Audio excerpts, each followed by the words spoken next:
Hi అండి, welcome to my channel. ఈరోజు simple and tasty useful recipe share చేస్తున్నాను.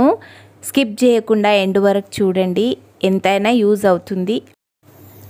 అన్నం సద్దన్నం మిగిలిపోయి ఉంటుంది కదా మార్నింగ్ టైంలో, అలాంటప్పుడు చాలా వెరైటీస్ చేస్తుంటారండి. కానీ 5 మినిట్స్లో చేయాలనుకున్నప్పుడు ఇలా చేసుకుంటే చాలా టేస్ట్గా ఉంటుంది. బ్రేక్ఫాస్ట్ కూడా యూజ్ వస్తుంది అన్నమాట.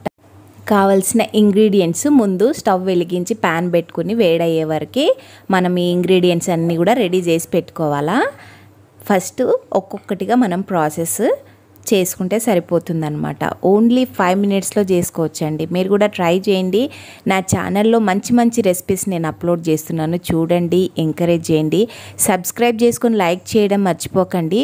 ఇప్పుడు వేడైన ప్యాన్లో 1.5 టేబుల్ స్పూను ఆయిల్ వేసుకున్నాను. అవసరమైతే 2 టేబుల్ స్పూన్ కూడా వేసుకోవచ్చు. ఫస్ట్ వేరుశనగ గుళ్ళు వేసుకోవాలండి, అంటే పల్లీలు వేసుకోవాలి. అవి తర్వాత శనగపప్పు, మన మినప్పప్పు కూడా అప్పుడే వేసుకోవాలి. కొద్దిగా అవి వేగిన తర్వాతనే ఆనియన్స్, గ్రీన్ చిల్లీ, కరివేపాకు, పోపు దినుసులు అన్నీ వేసుకోవాలి.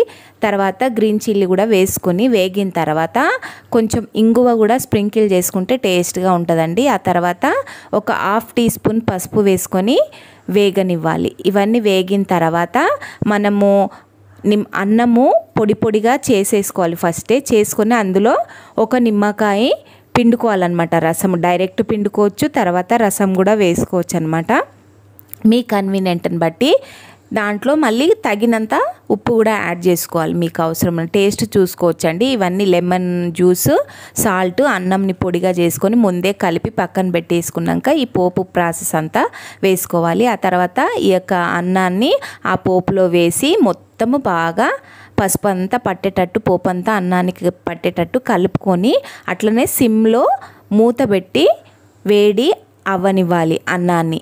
5 మినిట్స్ తర్వాత చూస్తూ ఉంటే ఇక అన్నం అంతా మళ్ళీ చాలా మంచిగా వేడిగా అయిపోయి పొడిలాడుతూ ఉంటుందండి. మళ్ళీ పోపు కూడా మొత్తం అన్నానికి పట్టేసుకొని చాలా టేస్ట్గా అవుతుందన్నమాట.